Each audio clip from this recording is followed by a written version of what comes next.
말씀의 제목은 빌레몬서입니다. 신약 성경에서 짧은 서신이 한 3개 정도 있습니다. 요한 2서, 요한 3서, 그리고 오늘 우리가 함께 읽으려고 하는 빌레몬서. 이게 성경에서 정말로 짧은데 2장도 아니고 1장입니다. 이렇게 짧은 성경을 볼 때 우리가 생각할 수 있는 것은 이건 정말로 편지구나. 우리가 이렇게 생각을 할 수가 있습니다.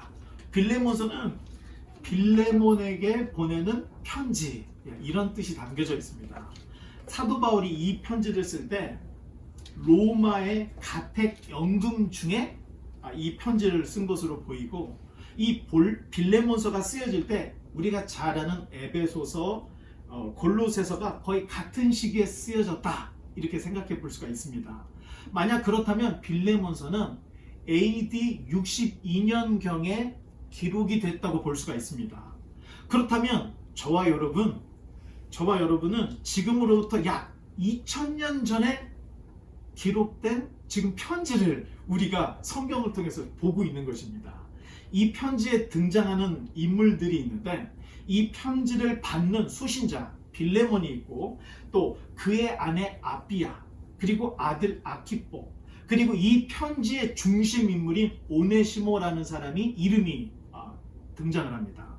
이제 읽어보면 알겠지만 빌레몬서는 사도 바울의 지극히 개인적인 편지입니다. 그러니 사도 바울이 이 빌레몬서를 쓸 때 나중에 이 빌레몬서가 성경이 될 것이라는 것은 아마 꿈에도 몰랐을 것입니다. 그런데 이 빌레몬서가 우리 성경에 포함이 되어 있습니다. 한 분이 1절로 3절의 말씀을 한번 읽어주시기 바랍니다. 자, 이미 말씀드린 것처럼 사도 바울은 로마의 투옥 중이었습니다. 이 편지는 디모데와 함께 썼다, 이렇게 이야기를 하고 있고요. 아마도 바울과 빌레몬은 바울이 에베소에서 성경을 가르치고 있을 때 처음으로 만난 것으로 추정을 할 수가 있습니다. 바울은 복음을 반대하는 이 유대인들을 피해서 두란노 서원이라는 곳을 빌려서 그곳에서 약 2년 정도 성경을 강론을 했습니다. 그때 이 빌레몬이 바울의 제자가 되어서 진리의 복음을 듣고 자기 집에 있던 골로새 지방으로 돌아가서 거기에서 가정교회를 시작한 것으로 볼 수가 있습니다. 오늘 본문 2절에 중간쯤에 보면 내 집에 있는 교회라는 말이 나오는데, 여러분 혹시 표시를 하거나 이렇게 해주실 수 있는 분들이 있으면 하셔도 좋습니다. 네 집에 있는 교회, 한번 밑줄을 한번 그어보시기 바랍니다. 내 집에 있는 교회란 가정교회를 이야기합니다. 그때나 지금이나 이 가정교회는 여러분 보시는 이런 모습이었습니다. 초대교회의 가정교회 모습이 이런 모습이었다는 것입니다. 이런 교회들의 특징은 정말로 규모는 보잘것없고 작습니다. 그런데 분명한 사명감으로 시작을 하고 있기 때문에 이런 작은 교회가 때로는 큰 일을 저지를 때가 있습니다. 앞으로 이 바이블 하우스에서 큰 교회들, 기존 교회들이 하지 못했던 이 하나님의 큰 일, 이런 일들이 우리 중에서 일어나기를 바랍니다. 한 분이 4절로 7절의 말씀을 가위바위보에서 이겼던, 이번에는 제가 한번 읽어주시기 바랍니다. 아멘. 바울은 항상 하나님께 기도하고 감사하고 기도하였는데, 이 기도할 때마다 빌레몬을 위해서 기도했다고 이야기하고 있고, 또 우리도 이렇게 사도 바울처럼 기도를 해야 되지 않을까 하는 이런 생각을 갖습니다. 비록 사도 바울은 로마에 있었고 이 빌레몬은 골로새라고 하는 아주 먼 거리에 있었습니다. 이렇게 떨어져 있지만 이 사도 바울은 기도로서 떨어져 있는 지체들과 계속해서 교제를 하고 있었고 하나 되고 있었던 모습을 보여주고 있습니다. 이렇게 보니까 에디슨에서 온 우리 형제 자매들도 있죠. 남쪽 에디슨에서. 자, 이런 분들하고 평소에 우리가 카톡을 하면 되겠지만, 그리스도 안에서 우리가 함께 이런 멀리 계시는 분들을 위해서 이렇게 기도할 때, 사실 이게 참 묘한 게, 기도를 할 때 마음이 하나가 될 수 있습니다. 그리고 기도를 할 때 떨어져 있지만 같은 생각을 할 수 있도록 성령님께서 인도해 주시는데, 바울이 이 투옥 중에 늘 기도할 때 빌레몬을 위해서 기도를 했다는 것입니다. 바울은 로마에서 가택 연금 상태였습니다. 사실은 감옥이 아니고 집안에서 나갈 수 없는 가택 연금 상태였습니다. 그 어느 때보다 기도가 필요한 상황이었는데 바울의 기도의 내용이 두 가지였습니다. 첫 번째는 감사하는 기도였고, 두 번째는 함께 사역을 하는 동역자들을 위한 도구, 중보의 기도를 하고 있었다는 것입니다. 본문 5절에서 바울은 빌레몬이 주님과 성도들에게 사랑과 믿음으로 행한다는 소문에 대하여 듣고 칭찬을 아끼지 않는 내용을 기록을 하고 있습니다. 예수님을 통해서 한 성령님으로 한 하나님의 자녀가 된 우리에게도 서로를 향한 격려가 필요합니다. 빌레몬이라는 한 사람의 사랑과 믿음의 소문이 투옥 중에 있던 가택연금에 있던 바울에게 위로가 되었고, 또 바울과 함께 사역을 하고 있는 동료들에게, 그리고 이 이야기를 듣는 수많은 사람들에게 평안을 주었다. 사도 바울이 이 편지에 이런 이야기를 담고 있다는 것입니다. 그러니 여러분, 우리 안에 누가 누구에게 선한 일을 했을 때 그 일을 함께 알려서 칭찬하고 이렇게 위로를 받는 것이 공동체 안에서는 굉장히 중요하다는 얘기입니다. 8절로 10절의 말씀을 누가 한번 읽어주시기 바랍니다. 8절로 10절입니다. 이제부터가 이 편지의 본론입니다. 바울은 오네시모라는 사람을 위해서 빌레몬에게 편지를 썼던 것입니다. 사실 이 오네시모는 도망나간 노예였습니다. 공교롭게도 로마까지 도망을 갔는데 거기서 바울이 가택연금을 하고 있는 그때 바울을 만났던 것입니다. 그런데 바울이 나중에 알고 보니 어디서 왔냐, 또 네가 왜 여기 와 있냐, 이런 얘기를 하다 보니까 나중에 알게 된 것이 이 오네시모라는 사람이 빌레몬의 노예였는데 이 빌레몬에게서 도망나간 것을 나중에 알게 된 것입니다. 그러니까 뒤늦게 이 사실을 알고 이 사도 바울이 빌레몬에게 편지를 쓰고 있는데, 참 오늘날도 우리가 살다 보면 사돈의 팔촌 조금 이야기를 하다 보면 그 사람 나도 아는 사람, 세상이 너무나도 좁다는 것을 알게 됐는데 2000년 전에도 그런 일이 있었다는 것입니다. 호구 조사를 해보니까 도망 나온 노예였는데 마침 바울의 제자였던 빌레몬의 노예였다. 이제 이 얘기를 하고 있는 것입니다. 어찌 보면 그냥 읽고 지나갈 수 있는 내용이지만 성경 안에, 이 편지 안에 이렇게 드라마틱한 내용이 있다는 것입니다. 바울은 오네시모를 갇힌 중에 낳은 아들이다 이렇게 표현을 하고 있습니다. 그리고 빌레몬에게 오네시모에 대해서 간구를 하고 있는 간구의 편지를 쓰고 있는 것입니다.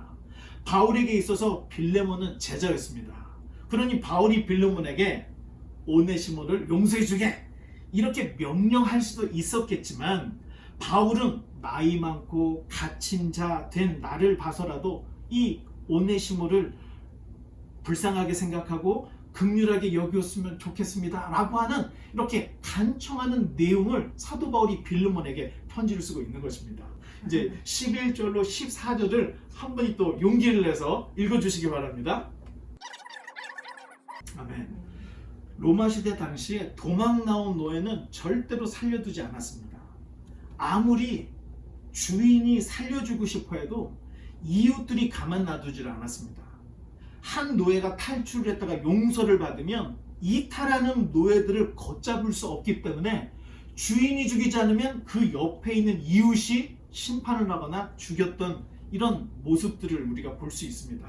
그러니 도망을 갔다가 붙잡힌 노예는 도망간 발, 일하기 싫어서 도망간 이 손, 거기에 나무에서 못을 박았는데 우리가 잘 아는 십자가 처형이 바로 그런 의미가 담겨져 있는 것입니다. 십자가 처형은 매우 치욕적이고 비인간 또 비인격적인 처형이었습니다. 그래서 황제에 대한 반란자들 그리고 노예들에게만 적용을 했고, 로마의 시민권을 가지고 있는 사람은 십자가에 처형을 하지 않았습니다.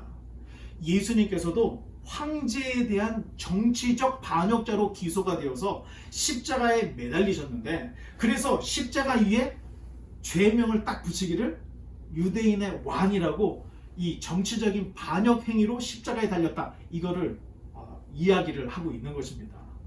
기록에 의하면 어떤 노예는 한 번 십자가에 딱 매달려서 일주일 동안 죽지 않고 있는 사람이 있다고 이런 이야기들을 하고 있습니다. 결국에는 죽을 때까지 내려오지는 못하는데 그 십자가 위에서 얼마나 고통스러웠을지를 우리는 생각해 볼 수가 있는 것입니다. 그러니 십자가를 볼 때 노예들은 덜덜덜덜 떨을 수밖에 없었던 것입니다.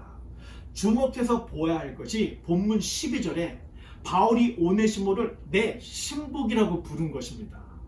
헬라어로 스플랑크논이라고 하는데 우리 몸의 기관 중에 붙어있는 이게 지라 또는 비장이라고 하는데 이 스플랑크논이라는 그 말이 신복이라는 말이 지라 내지는 비장이라는 기관의 단어입니다. 비장은 한마디로 혈액을 재생하는 필터링을 하는 그런 역할을 가지고 있습니다.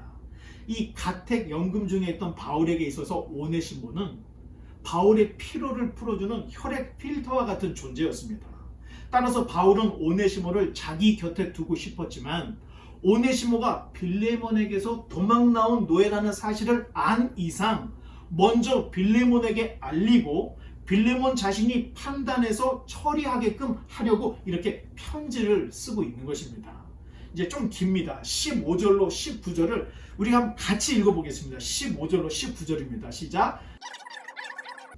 본문 18절 19절을 미루어 볼 때 이 오네시모가 도망을 할 때 빈손으로 도망가지 않은 것 같습니다.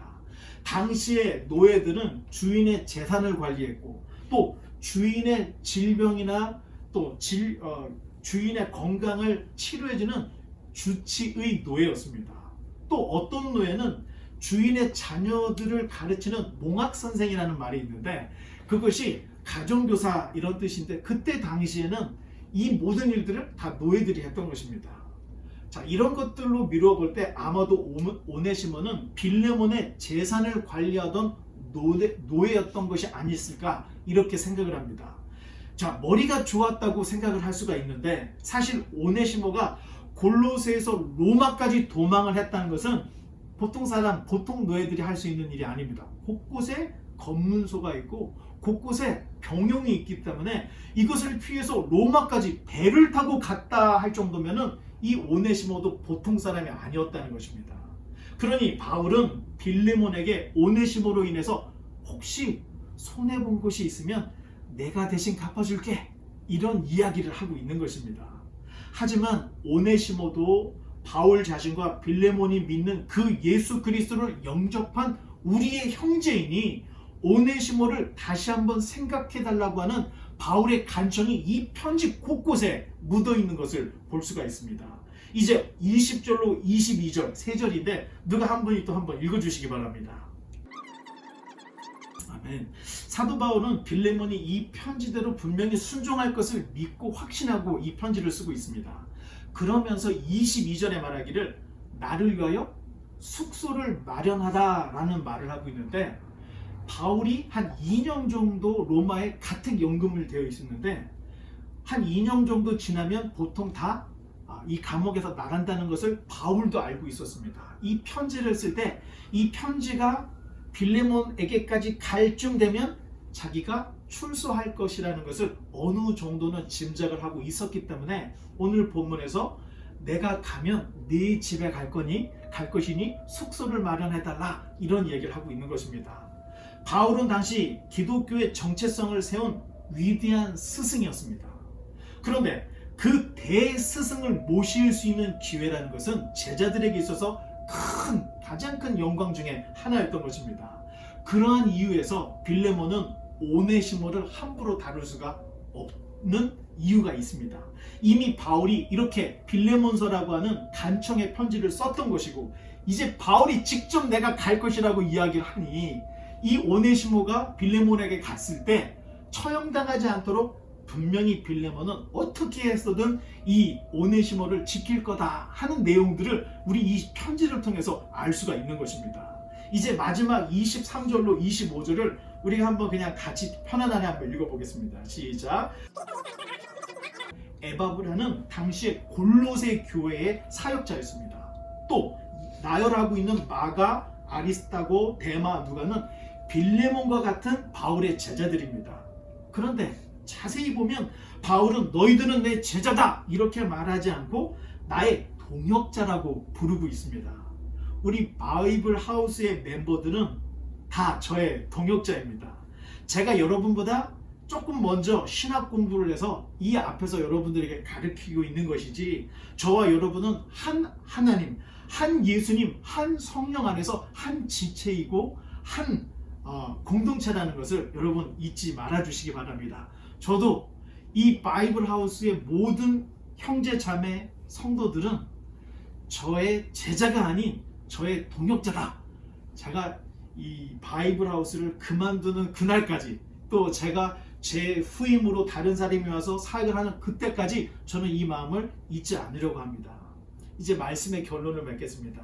빌레몬서는 초대교회 시대에 이 초대교회 성도들이 한 사람을 얼마나 소중하게 여기고 있는지를 보여주고 있는 편지라는 것입니다. 당시 노예는 인격적인 대우를 받지 않는 소유물에 지나지 않는 존재들이었습니다. 그런데 바울은 오네시모를 노예 하나 정도로 보지 않고 그리스도 안에서 한 인격체로 보고 있고, 또 그를 끝까지 책임을 지려고 하는 최선을 다하는 모습을 이 몇 절 안 되는 한 장밖에 되지 않는 이 빌레몬서를 통해서 볼 수가 있다는 것입니다. 옆에 있는 형제 자매들, 또 성도님들은 내가 최선을 다해서 섬길 나의 지체, 나의 일부라는 것을 이 빌레몬서를 통해서 우리는 인식을 하고 반드시 기억을 해야 합니다. 사도의 권위로 바울은 빌레몬에게 오네시모를 탕감해 주라고 명령할 수도 있었습니다. 하지만 오네시모를 바울이 용서하고 또 주님께서도 분명히 용서를 했다 할지라도 중요한 것은, 그것은 빌레몬, 손해를 본 빌레몬이 용서하지 않으면 의미가 없다는 것입니다. 바울이 오네시모를 용서했고 오네시모가 하나님 앞에 기도해서 용서를 받았다 한다 해도 정말로 피해를 줬던 빌레몬이 오네시모를 용서해야 그 용서가 진정으로 값어치 있다 하는 것을 보여주고 있는 내용입니다.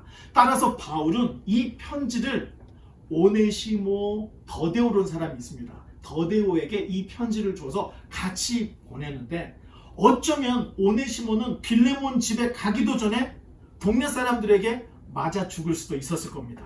또 어떠면 빌레몬이 편지를 읽고 더 화가 나서 오네시모를 당장 죽여라 이렇게 할 수도 있는 상황이었습니다. 어쩌면 오네시모를 사지로 보내는 이런 위험 부담을 안고 바울은 편지를 써서 오네시모를 빌레몬에게 보내고 있는 것입니다.